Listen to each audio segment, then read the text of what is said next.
The BPO or business processing outsourcing industry has been a major area for job generation for the Philippines for the past 10 years. Will the trend continue? Which countries will provide the competition that could shift jobs from the Philippines to other destinations? Will legislation against U.S. companies operating BPOs overseas gain support in the U.S. Congress? Should this be a major concern for us given its impact on the economy? Joining us tonight to give us an insight on the BPO industry in the Philippines is Ms. Genny Marcial, spokesperson and executive director of the Business Processing Association of the Philippines. Good evening, ma'am. Hi, good evening, Angel, and good evening to all your televiewers. So first, how big is the BPO industry in the Philippines and how much has it been invested by foreign companies? Well, in total size, the BPO sector is around right now, we have more than 700,000 full-time employees. And as of end of 2011, we earned around $11 billion in revenue. So that's how big we are right now. That's pretty huge. So how much actually, with the earnings that you've mentioned, how much does it contribute to the Philippine economy? As of end of December last year, we contributed around 5% of the country's GDP.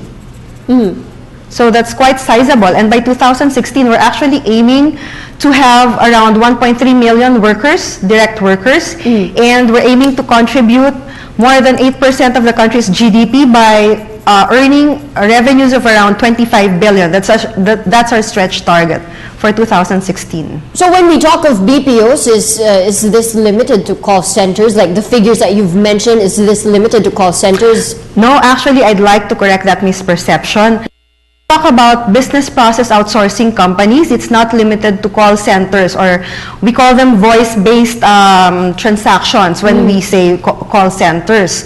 We also have different sectors in the BPO industry. There's software development or IT services outsourcing. There's game development. There's health information management outsourcing.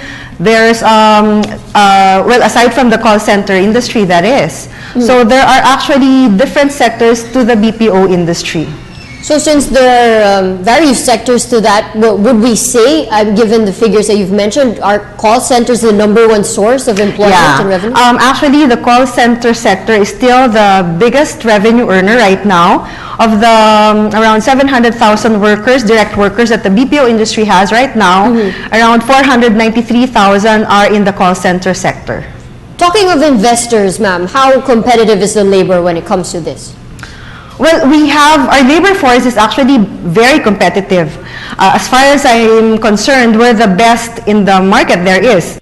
The best quality of labor force globally because we're very English proficient, our accent is neutral, we're very flexible, and we're very service oriented. If you notice, Angel, we Filipinos really excel in any service oriented industry like the hotel industry or tourism industry, nursing or healthcare. So that's the type of industries that we excel in. Exactly. So, ma'am, how about the infrastructure and most especially incentives which are given to foreign companies who invest? Yeah, well, currently there's a boom in the real estate sector that caters to the BPO industry.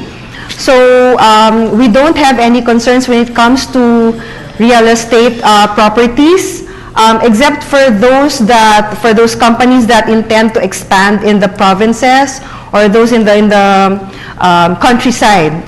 And then in terms of incentives, the government has been very supportive. We have quite a number of fiscal incentives being offered to locators here right now, and we're hoping that it wouldn't take time because aside from our labor force, which is exceptional, the fiscal incentives that the government offers right now is one of the major factors that lure foreign investors, especially the business process outsourcing industry, to locate here in the Philippines. Very, very competitive industry, ma'am. So since you've mentioned various sectors also that belong to this industry, what about the backroom services that we have? Does this include animation, and how competitive are we in terms of this? Well, if you're referring to the more complex non-voice services that we have right now, we're very competitive. Actually, the health information management sector grew by more than 100% last year. And they're hoping to earn around $1 billion by 2016. So every sector actually right now, even games development, IT services, and software development sector is expecting rapid and dynamic growth. So now, ma'am, we talk about the recently concluded elections in the U.S. U.S. determined to bring back jobs lost and to the mainland, especially having a package of incentives, this including tax breaks. Do you think will they succeed? No, actually, the Philippine BPO industry is very confident that we will continue to be able to support U.S. businesses by making them more profitable, more competitive globally. Because, you know, whenever you outsource, you actually allocate or you enable companies to focus their resources on their core competencies, making them more profitable and more competitive. So actually, according to the an economist, Mr. Matthew Slaughter from Dartmouth's Tuck School of Business, for every outsourced job, you actually create nearly 2 new jobs in the U.S. So that's how competitive we make companies, actually. That's quite a ratio, ma'am. So having mentioned a very good target in the coming year, what other concerns of the BPO industry should be given focus by the government to ensure that its growth will be sustained for the long term? Actually, right now, we're very closely partnering with the government in addressing our talent issue.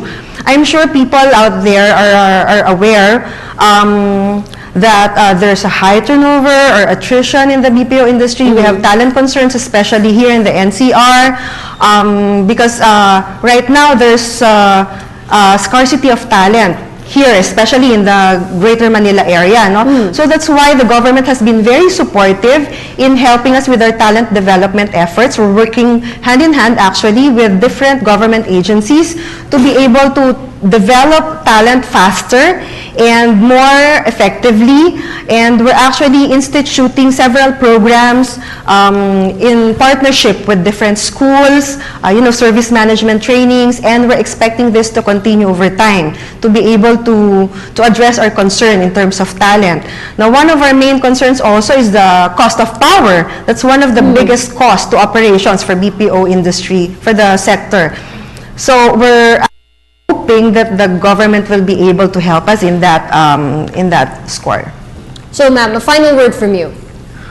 I'd just like to invite your viewers out there, especially the students, we can really do with your type of talent. We're open for business, and we'd like to invite students out there to try a career in IT BPO, and it's very rewarding, and career growth is phenomenal. So I'm sure you'll like it. We take good care of our talents, so that's it, and I'm sure you'll be able to help our industry grow so much more. All right, thank you so much, ma'am, for joining us tonight on NewsLife. That was Ms. Genny Marcial, spokesperson and executive director of the Business Processing Association of the Philippines.